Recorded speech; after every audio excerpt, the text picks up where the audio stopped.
Okay, so for those of you who've been with us for the last couple of weeks, you would know that we have been looking at the life of Abraham. We've been doing a study basically on the life of Abraham. We've been learning certain things. I think we learned a couple of things. We kind of understood what it means to go through the born again experience, what God made him. He was basically a Gentile who got transformed, and God made him into a Jew. And last week, if you remember, I stopped by saying that there was this process that needs to take place in each of us, just like it went through Abraham. So the first thing I want to say, I'm going to continue on that. I'm going to look at basically a man called Ramkal, who basically talks on the concept of what happened to Abraham and his change. So that's what I want to focus on this morning. But I want to say, we all know that Abraham was Hebrew.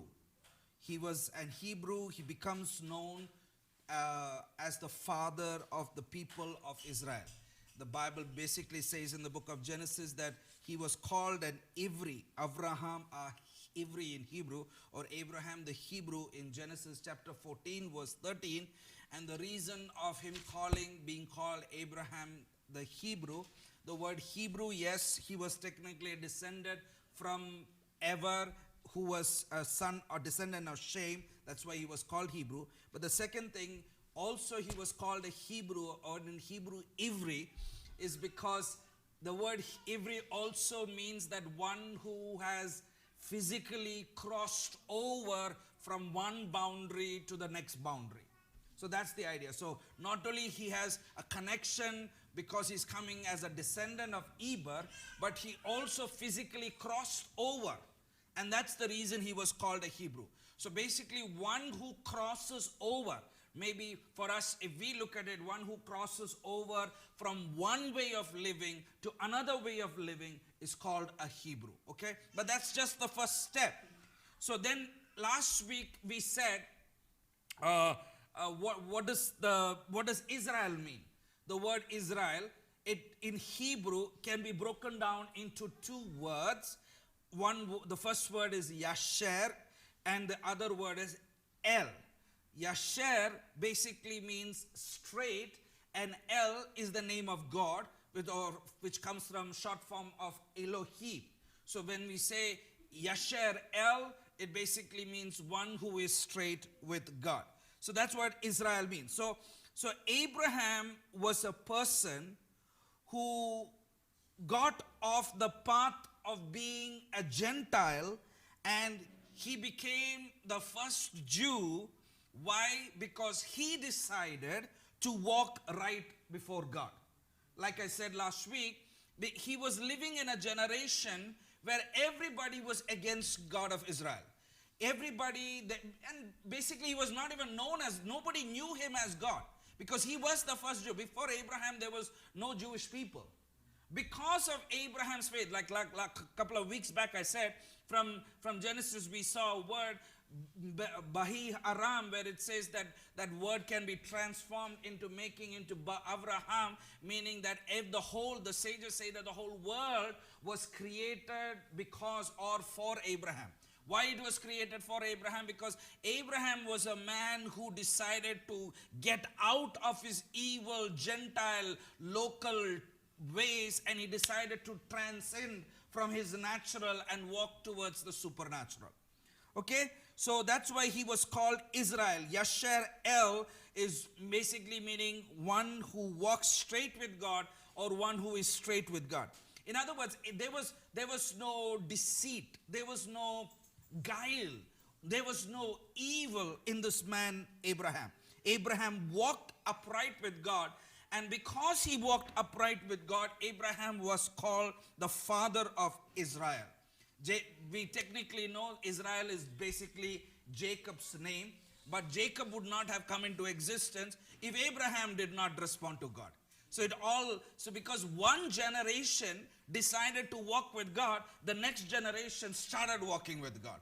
Just like the Bible says, one generation failed to tell the next generation about God, the next generation forgot about God. The same thing is true with us. Also, we forget to tell to the next generation, our next generation will not know. That's why it's important for us to walk with God. Are you with me? So he was called the first Hebrew, the first Jew, because he crossed over.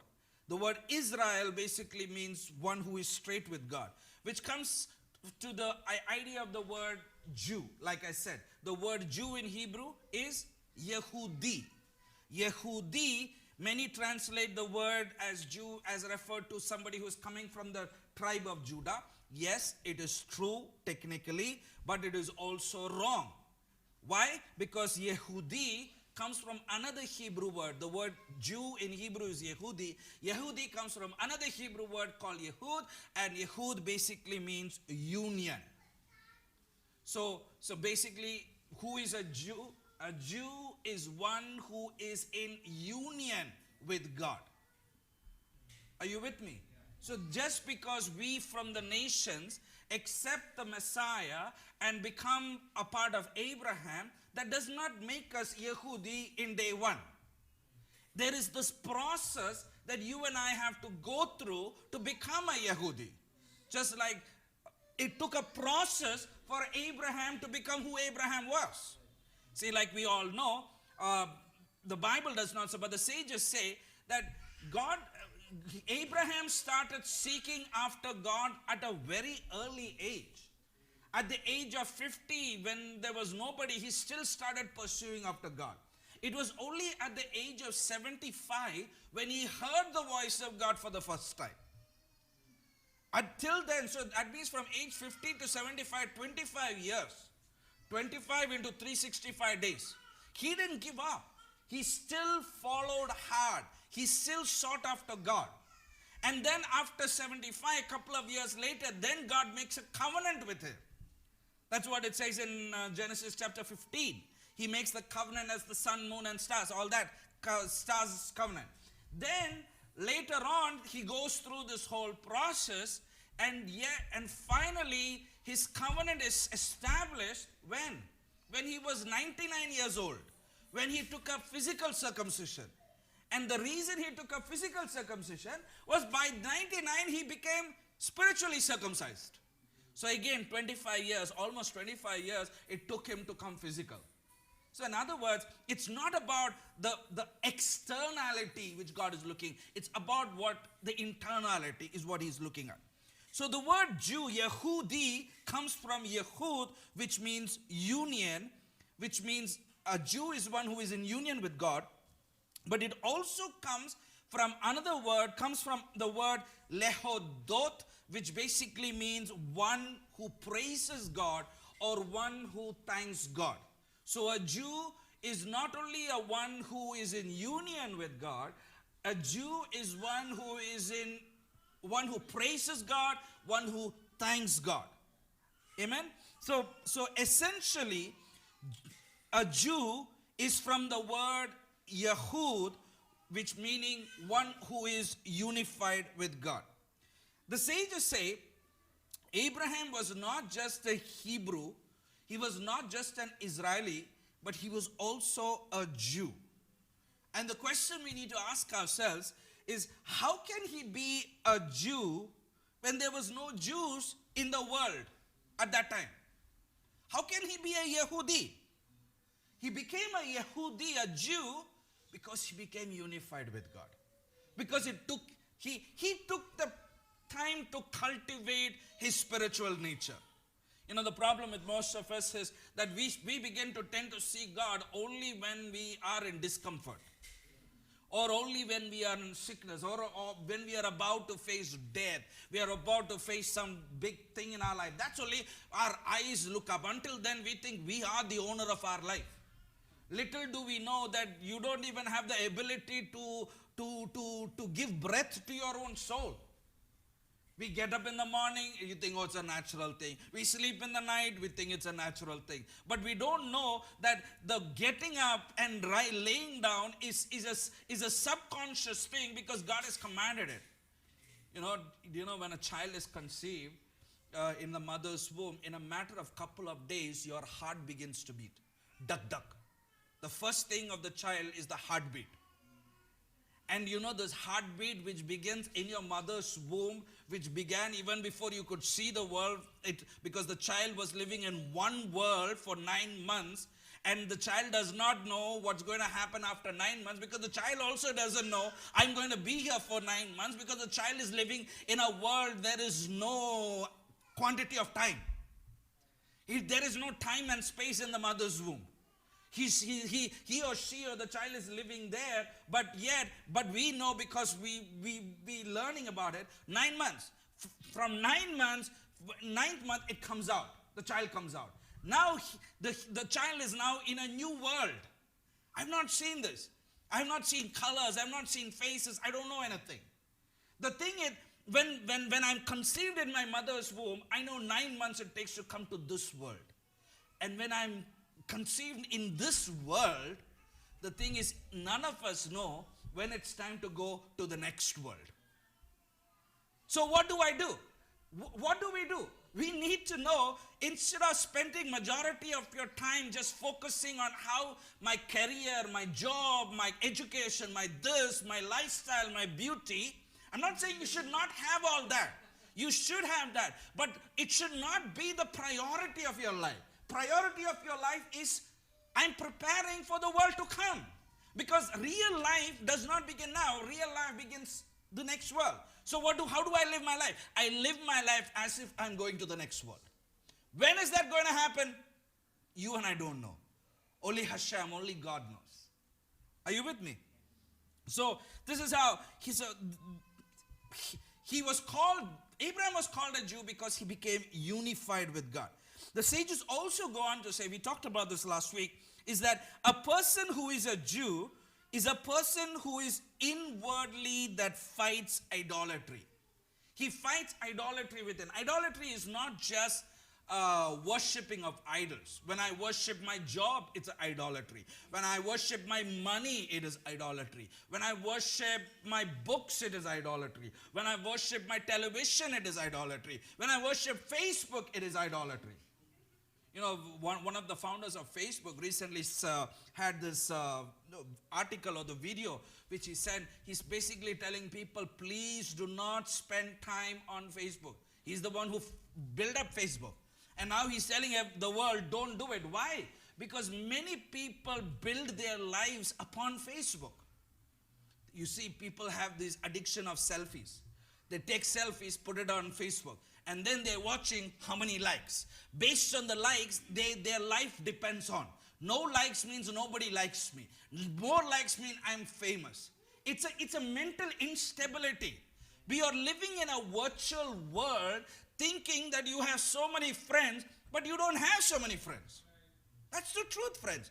I can have thousands of Facebook followers. I don't even know any one of them. Virtual friends are virtual. It is not real. It is like virtual gaming. Like, you know, take for example, when we were young, we had these small, what? Pager. Not pager. Pager came after we grew up. You know, these video games, guys. You don't know what you're talking about. I mean, in the next couple of years, we'll show you an audio cassette. What is that? That's how we used to listen to music. We used to worship God with these kind of musics, you know. Take this cassette, put it in, turn the cassette, reverse it. You guys don't understand. I mean, we used to have these video games. Those video games were, you know, just made for, you know, kind of fun. I mean, there was nothing. It was somebody catching this guy, somebody's catching that guy, or Pac-Man, or all that kind of stuff, you know. But now, what are the video games? What are the video games? Now video games are and then you see all this virtual blood, and then you see a brain smashing, and you're virtually watching it, and then you think, oh wow, it's cool, and then you do it in the real life. Friends, I want us to know something.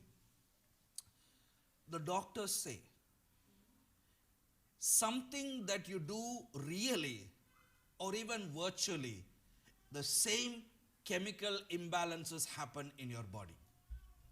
Take for example, you're watching a screen, and all of a sudden you see, as you're watching, you see somebody falling down. You have the sense as if that sense that happens. I don't know what to explain that sense. You all know what it is. You know that you react. You know why? Because your brain is saying somebody's falling down. Are you understanding? It's a virtual thing. It's not really happening. But to my brain, it is happening. It's the same thing. Physically, it has not happened. Virtually, it is happening. It is in a movie, but it has an effect. It's the same thing with video games. Are you with me? It's the same thing what I'm talking about. So idolatry is not just worship of idols. So a true Jew is one who is inwardly. Let's look at that scripture in Romans chapter 2, verses 28 and 29. See how beautifully Apostle Paul writes it. He says, for one is not a Jew who is one outwardly, nor is circumcision something visible in the flesh. He's not saying these are not there. It's there. But he's saying a true Jew is not about externality. It's not about just showing the exterior. It's about something interior. Like yesterday we were talking about the first piece of furniture God commands in the tabernacle to be built is the Ark of the Covenant. And one of the commandments of the Ark of the Covenant is to what? Make sure that the gold is inside and outside. What does that mean? It basically means that how I am inside, I should be outside also. It should not be duality. It should be the same thing. True inside, true outside. It's the same thing over here. If I'm walking as a Jew inside, it will naturally come. But if I'm just showing outside the externality, it will not really come. Then verse number 29, it goes on to say, but a Jew is one who is inwardly. Because what is the meaning of the word Jew? It's not about nationality. It is not about a grace group of people. It is about being in union with God. Why? Why is one inwardly? Because one has the circumcision of the heart. How is the circumcision of the heart done? You and I cannot do it. It happens only when I believe in the Messiah and have Messiah Yeshua to come into my life. Now, by the way, I use the word Yeshua. It's not that this is another guy other than Jesus. He is the same guy, J-E-S-U-S. His Hebrew name is Yeshua. His mom and dad called him Yeshua. His mom and dad did not know English or Telugu or Hindi. So they would have called him in the name they used. So that's why you're using his original name. That's all we're doing, okay? So then he says, why? Why is he not circumcised outside but circumcised in the heart? Because it is a matter of the spirit and not the matter of the letter. So we talked about a couple of weeks about what is the letter of the law and what is the spirit of the law. The spirit of the law is going way beyond what the Bible says. God says to do this, no, I'm going to do that. Why? Because I love God. Spirit of the law is that God says to remember the Sabbath. Yes, I'm going to remember it. Why? Because I love it. I love Hashem. Okay? So this is what it is. Circumcision is not outside. Yes, it is outside, but according spiritually, it all begins within. So that's how Abraham was. He was inside first and then outside. Then, so once again, a Jew in Hebrew is called Yehudi, comes from Yehud, which means those who are unified with God. And part of the goal of creation is to become unified with God. All creation, the whole earth, will return to its original unity just like it was before Adam sinned. Just like Yeshua prayed, Father, make them one. We talked about that. Like we pray in the Shema, Hear, O Israel, the Lord our God, the Lord is unified, not one. It's the wrong word. So he is unified to whom? We are unified not within ourselves only, but we are unified to the single source of creation. We are unified with God. But he's also unified with his people that is revealed through the Spirit. So everybody with me?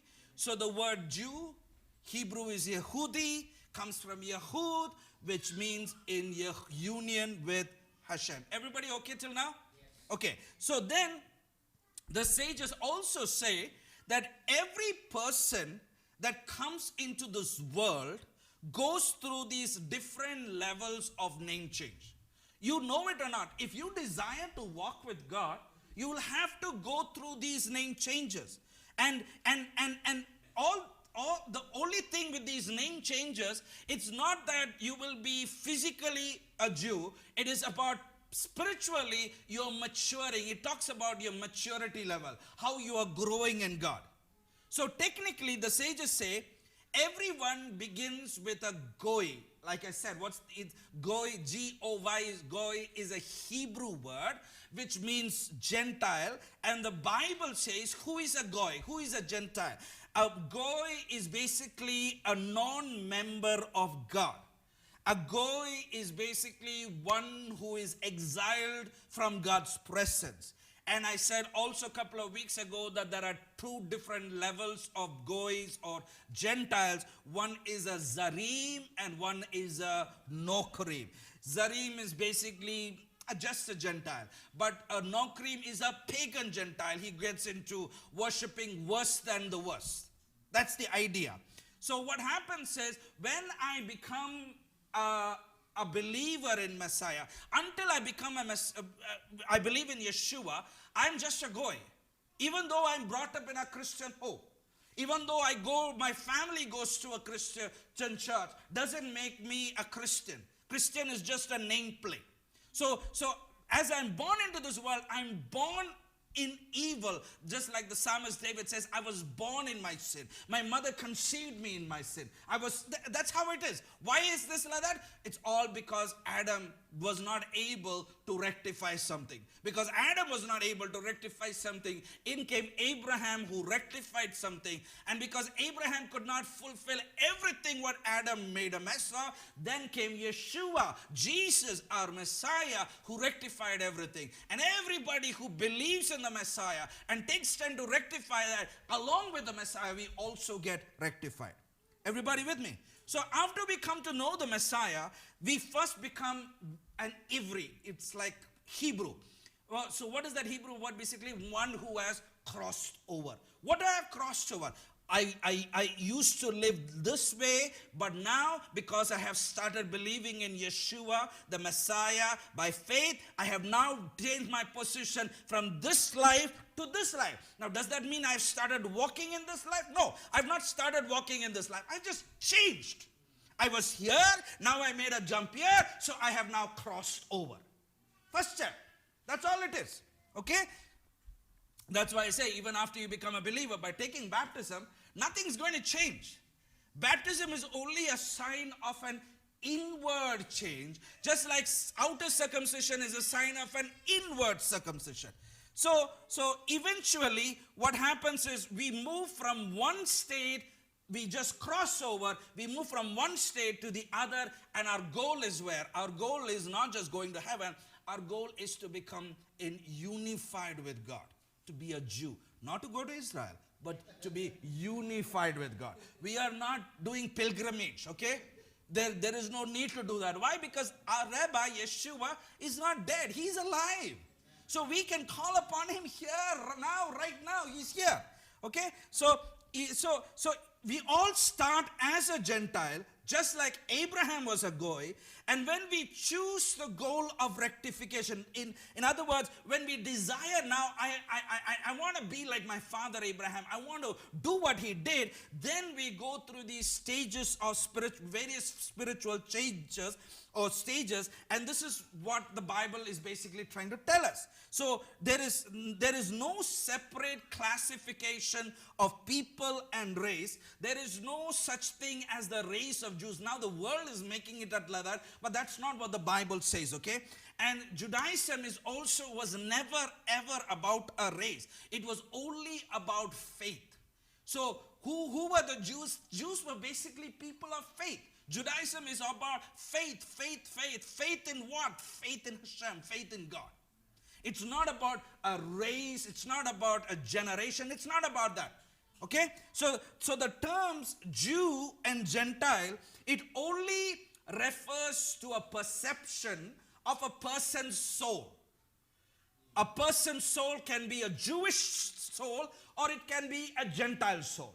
So once you're a Gentile, you accept Yeshua, it crosses over, it becomes a Hebrew. Now it depends on that person, individual by individual basis, how much you want to walk in God. So you can have a race of people who have been Jews for thousands of years. What is the end result? You have a religion. They have a DNA that comes from Abraham, Isaac, and Jacob.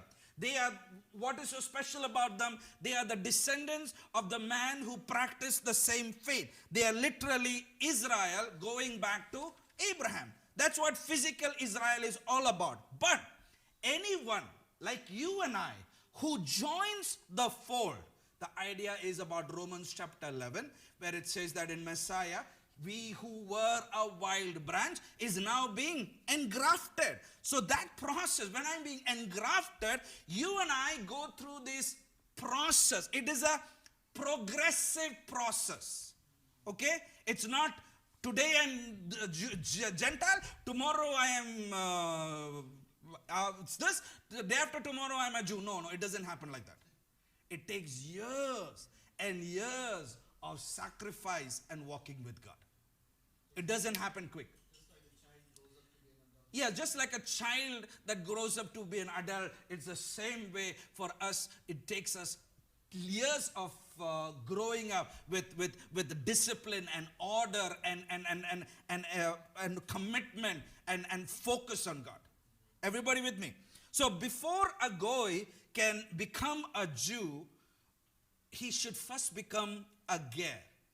Ger, G-E-R. Who is a ger? A ger is a person who voluntarily removes himself from his former way of living to join the Jewish people.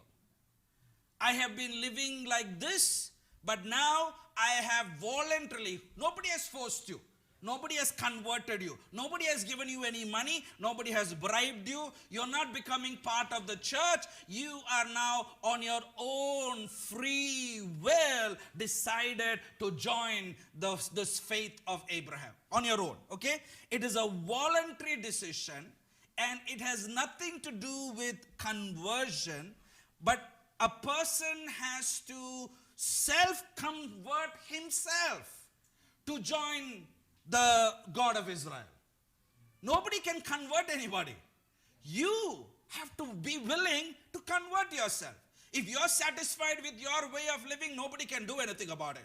I'm satisfied with my wretchedness and my evilness. I'm happy with it. Nobody can help you. But you say, no, this is not right. Now, what is the standard? The standard is God's word. It's the 66 books in the Bible from Genesis to Revelation. It is the standard. So if my life is not based on this, then it is the choice of every individual to decide if I want to walk with God or not. So the Bible calls Abraham. So the first step is to become a ger according to the Bible. To become a ger, a person should basically renounce their idolatry. Not just physical idolatry, but spiritual idolatry. Idolatries of our heart. What idolatry is something that takes away my time, my space, my everything. That's what idolatry. So the Bible calls Abraham a ger when he descends to the land of Canaan. And then the Bible refers the word as ger toshav. What is a ger toshav? Ger toshav is now he has become a resident dweller in the land. Now, goy, who was not part of it. Hebrew is one who has crossed over.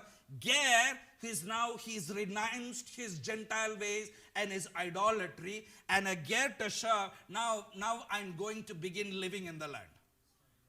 And now I'm going to start to learn what it means to follow this God of the Bible. What does it mean? So because most of us, we come from pagan or Gentile ways, we become believers in Messiah, but that does not mean that our ways are changed because we don't know any other way. The evil way we just put on a spiritual garment around it. But there is beyond that. So we need to know what it means to walk in the ways of God. So Abraham had to say, first, no more idolatry before he came into this. Because his family was big into idolatry and worshipping idols. His family, he was Abraham himself was a master of astrology and astronomy. That's why when God talks to him, God tells him, I will make your descendants more numerous than the stars, because God is talking to him in the language he understands.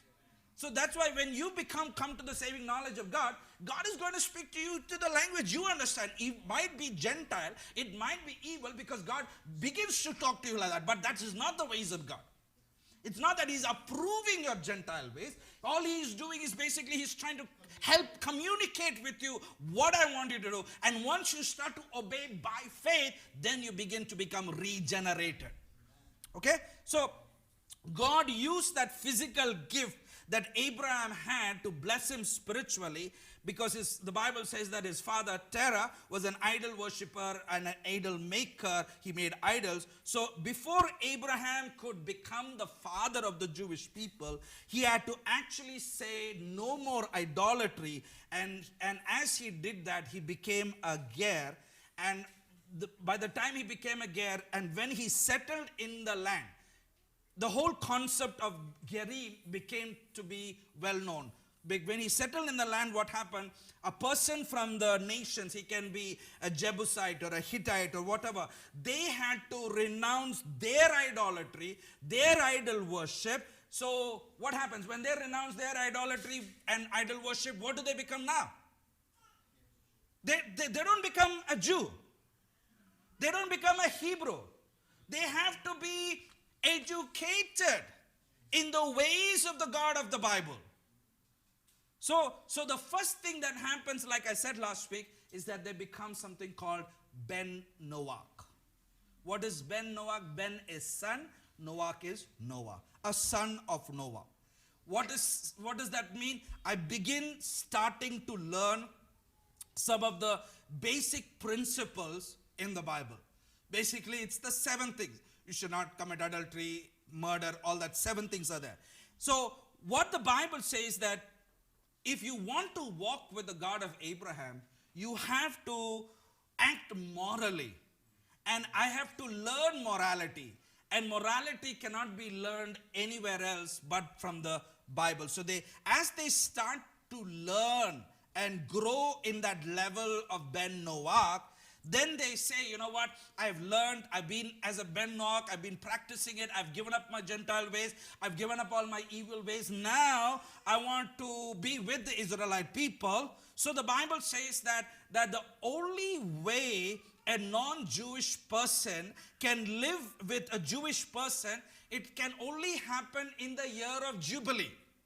And when does the year of Jubilee happen? It happens every 50 years. And in the year of Jubilee, the Israelite opens their gates. So now he has been a ger. He's changed from goy. He's become Ben Noach. Ben Noach is like a ger. I'm just following the basic principles. Now in the 50th year, I say I have a desire to draw closer. I want to know more about your God. I want to know more about your ways. I want to live like you live, because your life is much better than my life, you know. So in the year of Jubilee, the gates are open, and this non-Jewish person, the ger, the Ben Noach, now he enters into the gates of Israel, and now he says his status now changes from Ben Noach to ger toshav. Ger is basically stranger, and toshav is basically resident. So basically he's a resident dweller. This person can come in and he can dwell in the land along with the Jewish people. Now, just because he dwells in the land along with the Jewish people, it does not mean that he's required to observe anything in the Torah. He can just live. But he's not even obligated to keep any of the commandments. He's not obligated to keep any of the mitzvot. He's not even obligated to keep Shabbats. And he's not even obligated to eat kosher food if they live in your cities. They're not even obligated to eat, you know, like ritually slaughtered shekita, kind of pure kosher. They're not obligated, because in the land you don't get anything but kosher. Okay, but you can live in the land. The only condition is that when you're living in the land, you can't practice your Gentile ways. You can't bring your idols inside. You can't bring your ways of living. You don't want to do what we do, that's perfectly fine. But your Gentile, Goish ways cannot come into our gates. Because you have decided. We have not told you to come. We have not converted you. We are not doing anything. But you said you want to be part of us. So the only condition to live within our gates is don't do these things. Are you with me? Just like, we have an office space at Anchorage. Not Alaska, India Anchorage, okay? There is the servant quarters over there. There was once, in the beginning, there was this family who wanted to live. We said, no problem, you can live. We appreciate you come. You want to help us, you want to live with us, that's perfectly fine. Only condition, no idol worship, no puja, nothing in our gates. Why? Because that's the condition. We are living in our gates. That means you can't do your morning drawing on the floor and all that. Nothing. That is not allowed. If you want to do that, you have to find another place. Because we're giving you a space to live. No rent, no electricity, nothing. Within our gates, this is our condition. It's not our personal house, but we are renting it. But as long as we are renting it, it is like our house, we take care of it. In our gates, we don't allow other things. In outside, you do whatever, it is none of our problem also. Are you understanding? That's the same thing over here. So now from Ben Noach, now he's become Ger Toshav. So after living as a Ger Toshav for a couple of years, now let's say they're living in the city and they want to become like you. And now they're saying, I want to practice like you. What is the next step? The next step is Ger Zadik. Ger Zadik. The word Zadik is basically righteous. Ger is basically stranger or Gentile. So he's a righteous Gentile, or a righteous stranger. We understand the concept of a righteous stranger even in the book of Acts. In the book of Acts, have you read of a man called Cornelius? Yes. He was a righteous Gentile. He was not a fully converted Jew. He was a righteous Gentile, and the angel of the Lord came and spoke to him that God has seen what you have done. For the angel of the Lord to come and visit him, he has really given up his pagan ways. And he said, God has seen how you have been kind to my people. Who is my people? The Jewish people. Okay? When you see the least of your brethren, when Yeshua said, when you see the least of my brethren, do it unto them. When you do it unto them, it shall be like you have done it unto me. Who is his least of the brethren? Not the Indians. It's the Jewish brothers and sisters. I'm not saying, so does that mean we should not take up the poor and the needy in the land? No, I'm not saying that. Jesus' least of the brothers were his own brothers in the land. That's why we as a community, we stretch out our hands to help them in whatever way. We're not doing great things so that our names can be put. We're doing to our capacity, to what level we are able to do. That's how it is. So he becomes a Ger Zadik. Who is a Ger Zadik? Where a Ger Zadik is a righteous Gentile, righteous stranger, where they become a full part of Israel's system. Now they become integrated as part of Israel. The concept of being a Ger Zadik, a full-grown person who lives in Israel, is the concept of Yasher El, one who has a desire to walk upright with God, and finally one who becomes a Jew who is unified with God, which basically means I have joined the Israel. It has nothing to do with an actual tribe, but it has only to do something with being unified with God. Are you with me? So this is the process. Goi,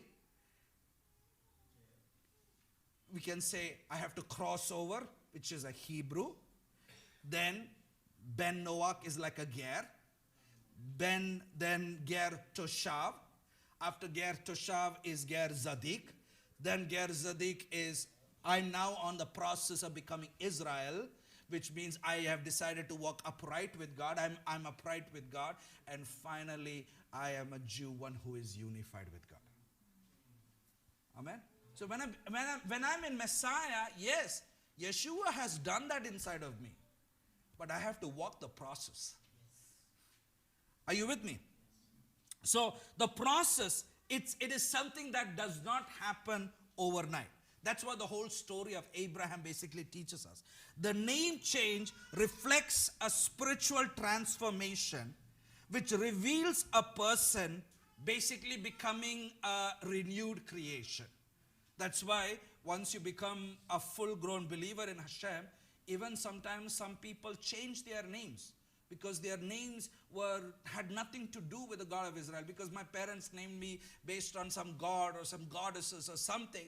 But once I become a part of Israel, now it has nothing to do with the God of Israel. My name is also, because my name influences the way I think. A name talks about my character, my nature. But now I want to change my character and nature. So I have to, God has to give me a new name, just like God gave Abraham a new name. So like when he came to God, he was known as Abram. Abram and Sarai could not have children. They were barren. But Abraham and Sarah could have children because their name were transformed. Abram and Sarai was barren, fruitless. Abraham and Sarah are fruitful and has the capacity to multiply. It's the same thing. Sometimes when we change our names, God gives us the capacity, because it is not just a physical changing of the name. It is a spiritual matter that takes place. Because what is happening? They are having their neshama, their soul being renewed. What is the neshama? The neshama is that part of the soul which is in the image of God. So before we can go back to the whole concept, we'll pick that up again of the Ger, Noach, and all that stuff. The question, if you remember, I asked last week is, why have the Jewish people been singled out as such a special people, or such a unique people, versus everyone else on the face of the earth? Take for example, why is the whole world against the small piece of land? I mean, especially most of the Muslim nations. I mean, if you go on the world map, so much of green, one small dot of blue. Why is she interested in this? Why is it that they can't live? Why is it that only you can live? Why is it that they are called special people? You know, sometimes we also Christians say, oh, they are the chosen people. That attitude, you know, we say it with chosen people. I mean, what do you mean? Why that snobbish attitude? Time and time again, we see that the Jewish people have been singled out as a unique people. In the Bible alone, we can see God says in the prophets that out of all the families of the earth, God himself says, I only know Israel. That's why I tell people, if God has to know you, you have to be Israel, not a Christian. Not physicality, friends. Spiritual. It's not about going to Israel. They won't give you visa. They won't allow you to become a citizen. Don't worry about it. It is about being spiritual Israel. Are you with me? Yeah, the spiritual Israel is not Christianity. Because God knows only Israel. There is only one bride. And the bride is called Israel. It's not called Christianity. Spiritual Israel are the sons of Abraham. Yes. Yes, spiritual Israel are the sons of Abraham, seed of Abraham. That's what it is. God himself says, out of all the families of the earth, I only know Israel. What do you mean? What does that even mean? Does that mean that God doesn't know the Indians? Does that mean that God doesn't know the the Arabs? He knows about them. Literally, he knows about us. But he's saying that the only ones who intimately know me is Israel, or the Jewish people. So in other words, if I want to intimately know God, I have no other way but to become part of Israel and become part of them, which means that I go through a transformation that I become also Israel. Not passport-wise, physicality-wise, not DNA-wise, not genetics-wise, but spiritually. So why is this that Israel is so important? What makes their soul so unique that it plays an important or a divine role for salvation to mankind. What makes their soul so unique? If you remember in John chapter 4, Yeshua told the Samaritan woman, what? Salvation is of the Jews. What makes them so unique? Who is Jesus quoting? Jesus is basically quoting Isaiah chapter 4, where God says that the Jewish people are going to be used as his instruments for salvation.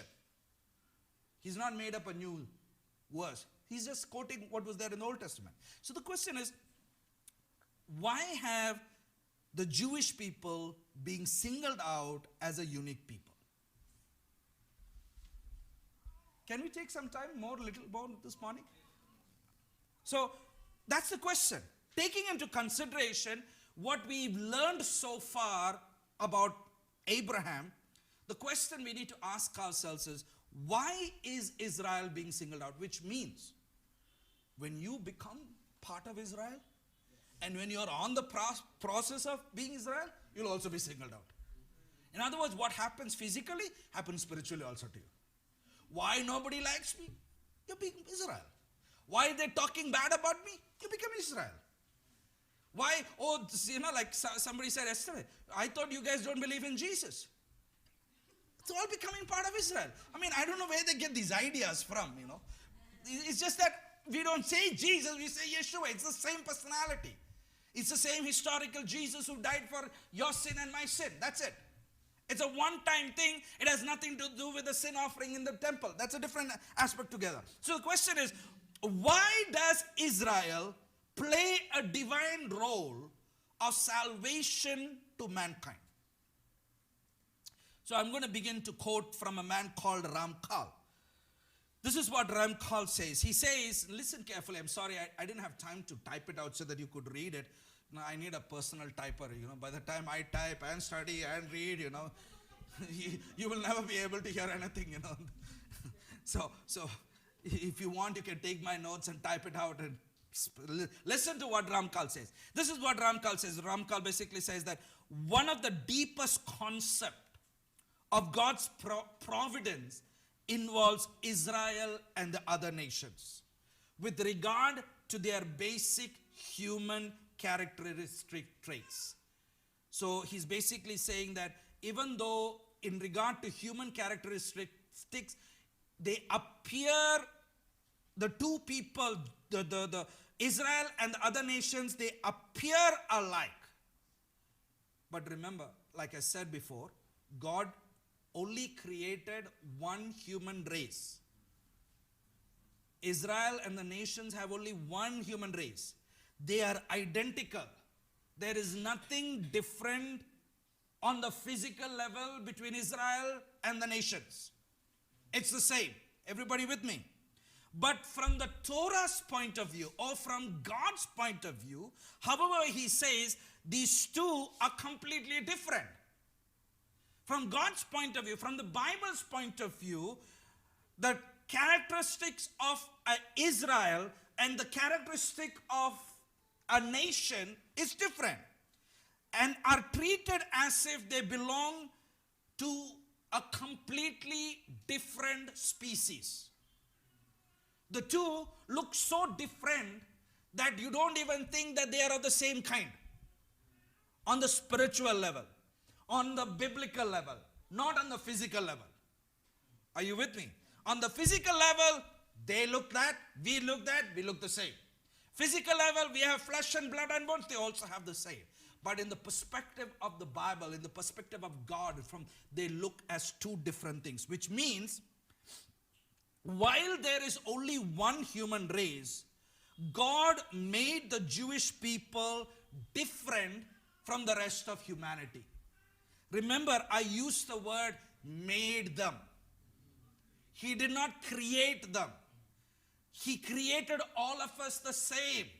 But because they desired God, why? Because of Abraham. Because he desired God. He decided to go beyond his present circumstances. God transformed him, made him into something else. Okay? So in other words, it was God who made Jewish people. Because Jewish people or Jews are, it's not about physicality, it's about spirituality. The Jews were made different, and it all starts with Abraham. Before Adam, the first man, sinned, Adam was on a much higher level than contemporary man. You know, the level you and I are living today was not the level Adam was on. You and I are living on the level which animals were created in. That's why we behave like animals sometimes. You know, we become very egoistic. All that kind of attitudes come out from us because because of sin, we have been lowered. Adam was on a different level. So, which is why exactly Adam lived longer. Adam not only lived longer, he lived a lot more closer to Hashem spiritually. And he was much more advanced than you and I. The level of advancement was much more. Ramchal says that in that state, man was on a very high or lofty level, fit for a high degree of eternal excellence. God determined and decreed that all souls that would have been born of Adam would have existed on various determined levels. Some generations would be primary, but others would be secondary. In other words, what he's saying is that when God created Adam, Adam was on a very high level. And if Adam continued on that level without sinning, all the souls that would have been born through Adam would have also existed on different levels, just like Adam lived on. It is like the idea of root and branches. Adam was the strong, higher level of walking with God, and everybody that came out of Adam would have been just like Adam in the form of branches spreading out through the world. Are you with me? Now, this is very, very important to understand what he's actually saying here. He says, later generations would basically stem out from the earlier generations. That means the generations that came out from Adam would come out from Adam's basic characteristics. You know, if Adam was on such a higher level, his generations also would have been on that same kind of level, you know. And the branches that would come later will have an identity or be identical to the root they have come from. What the root is, the branches also will be. So like branches stemming from a tree, the number of trees and branches, however, was determined from the beginning with the utmost precision. In other words, from the very beginning, God has already determined the number of branches that's going to come out of this root. Are you with me?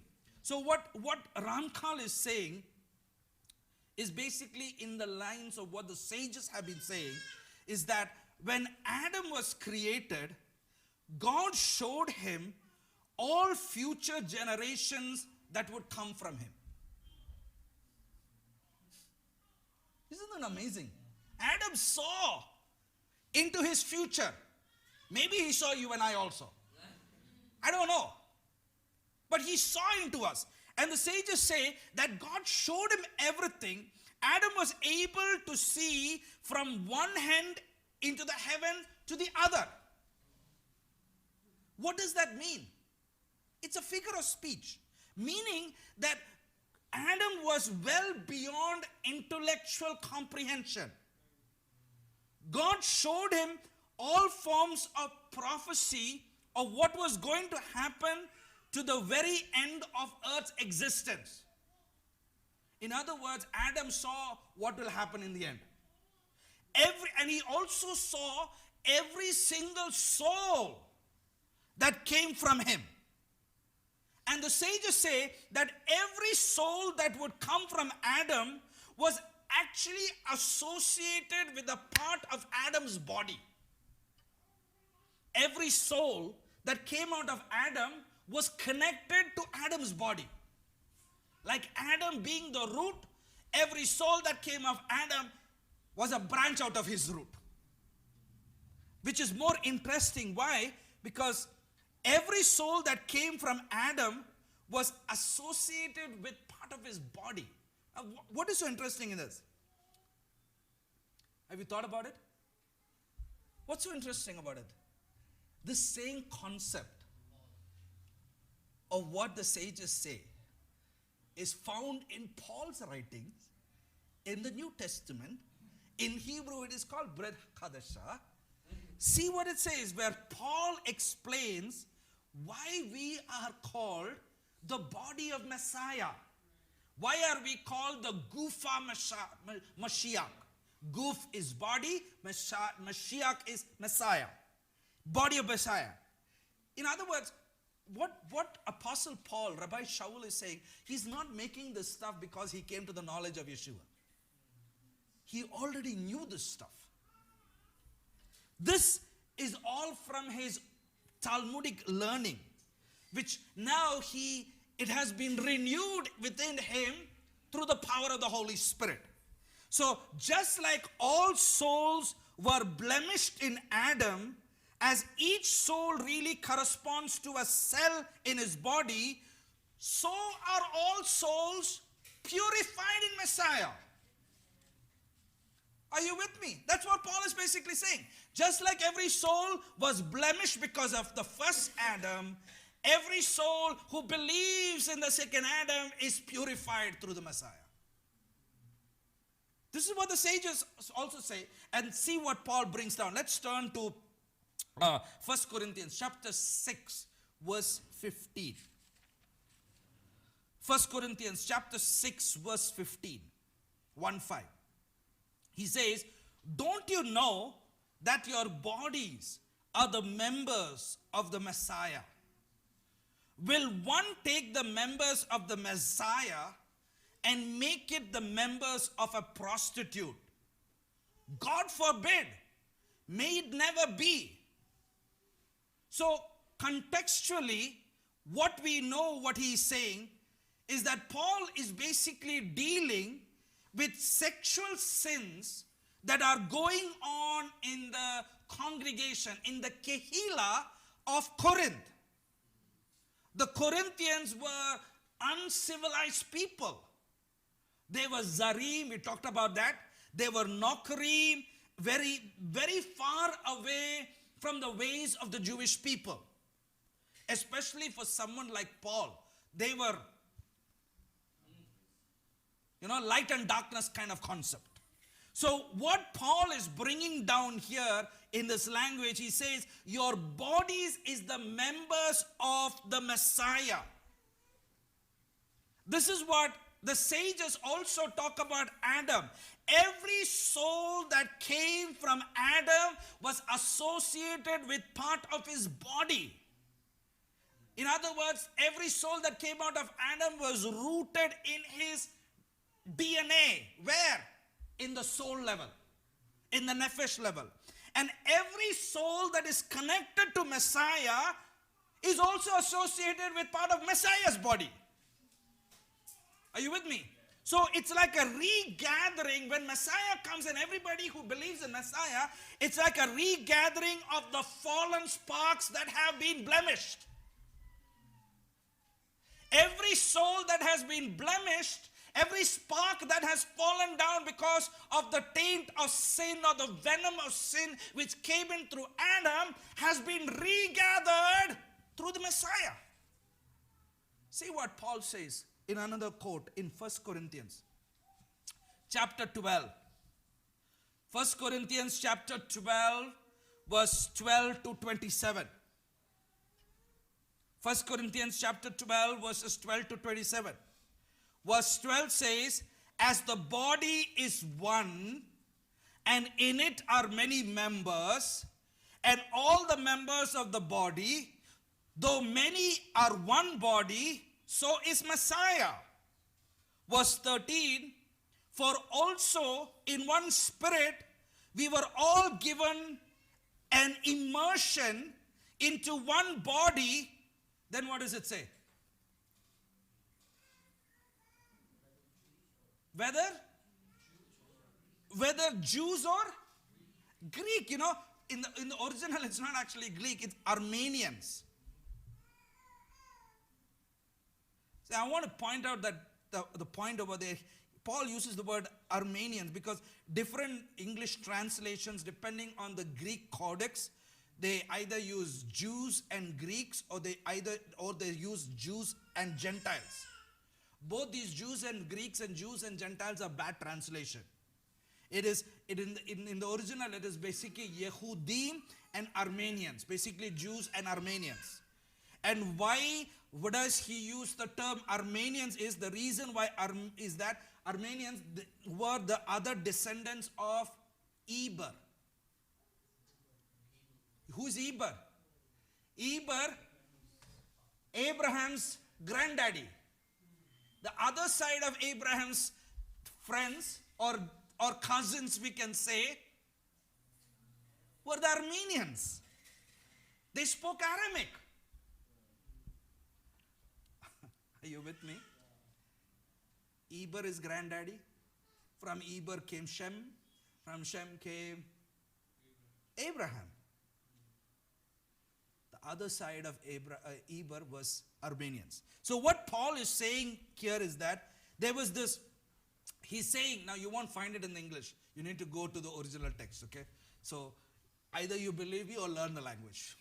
There are only two options you have. Okay, so Shaul is saying here that there is this argument that is happening between blood brothers.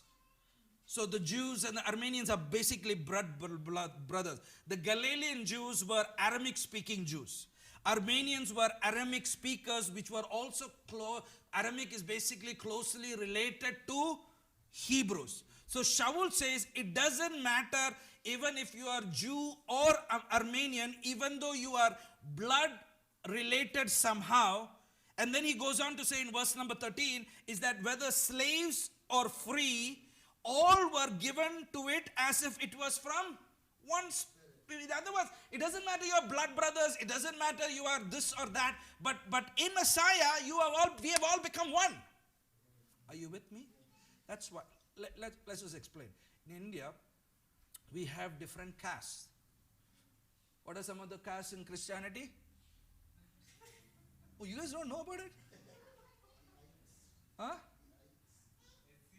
SC, ST Christians. Then there is, isn't it there? Now, you won't find it when you're just a believer. It all comes up when you're getting married. Daddy will only look for that kind of group. Isn't it, Ramya? Why? I thought we are all Christians. I thought we all believe in the Messiah. We have given up our caste system. No. We are in caste system in Christianity also. Why? Because we have not understood in Messiah there is nothing like that. In Messiah there is no high caste, low caste, Brahmin. No. You were Brahmin. Now no more Brahmin. So don't glorify your Brahmin ways.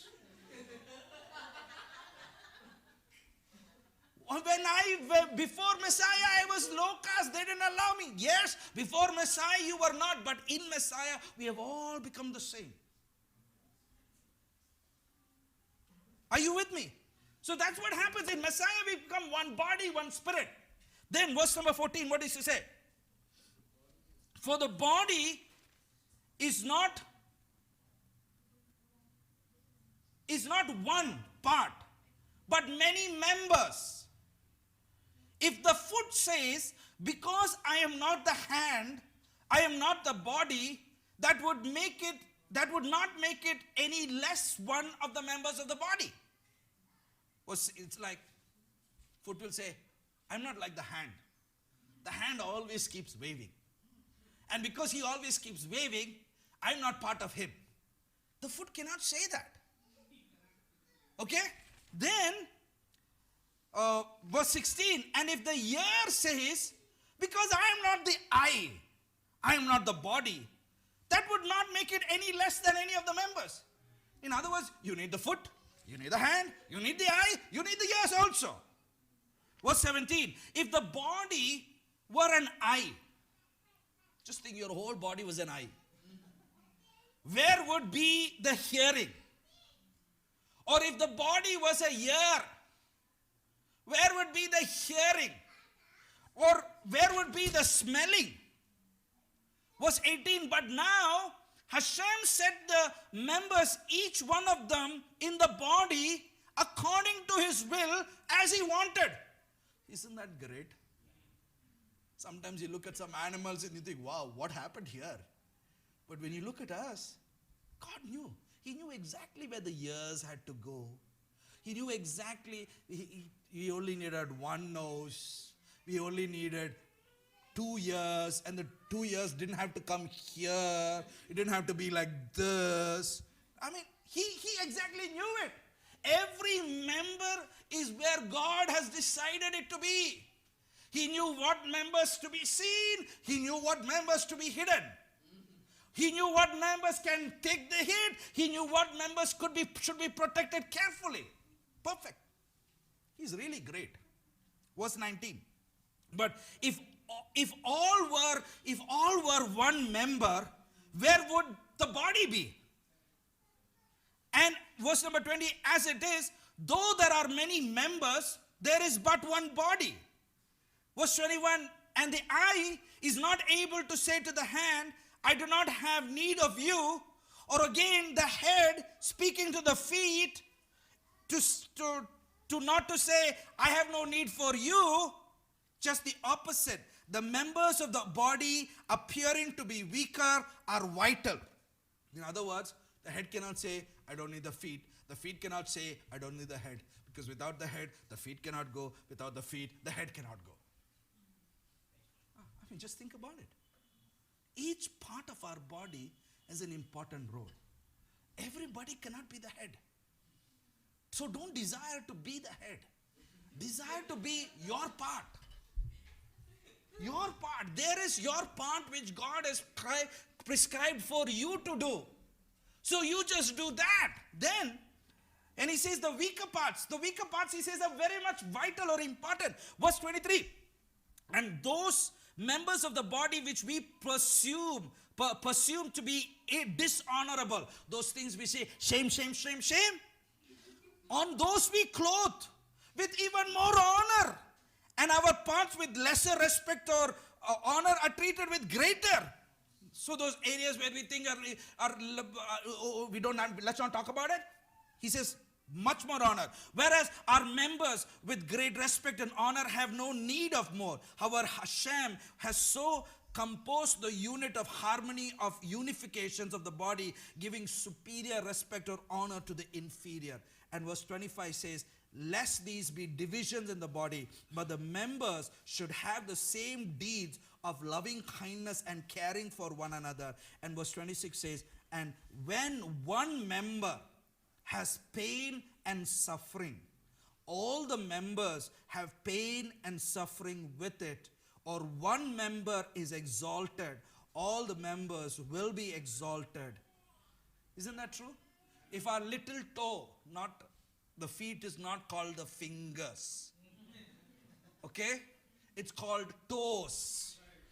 The big toe, not the thumb. This is the thumb. This is the fingers. Because you know why I'm saying that? Because we use English in such ways that we don't know what we're using even. What you see on your feet, fingers, little fingers, toe fingers, big toe, okay? Okay. If your little toe, you hit it, what happens? You just walk and you hit your little toe on the door, your whole body says, ouch! Everybody responds. Not even one doesn't keep quiet. Everybody, ayo, we cry out. That's what it means to be part of the body. And Paul says, if we are part of the body, this is how it should be. And if the head gets honor because the head did something, your hairstyle looks good, the whole body gets the same honor, you look good. I mean, it's that kind of attitude which Paul is saying should be in the body. The body should care so much for another that you don't have to wait for the pastor to tell you to care. You say, they are in need, let me go out and help. Why? Because we are part of the body. And verse number 27, what does he say? Now, you are the Gufa Mashiach. You are the body of Messiah and members in your place. So what Paul is also contextually speaking there is about people's position in the kingdom of God. And when he's talking about people's position in the kingdom of God, Shaul brings this concept from his Talmudic understanding or learning. Just like the sages understood that every soul that descended from Adam was a piece of his body, Paul says that everyone through Messiah is a piece of Messiah's body. That's what he says in 1 Corinthians 15:22. See what he says. 1 Corinthians 15:22. 22. Yeah. It says, for as in Adam, what happens? All die. So also in Mashiach, all will be made alive. It's the same concept what the rabbinical sages are saying, that every soul that descended from Adam is a piece of his body. And everyone through the Messiah, Paul says, is a piece of Messiah's body. So if you are in Adam, you will die. But if you are in Messiah, you will be made alive.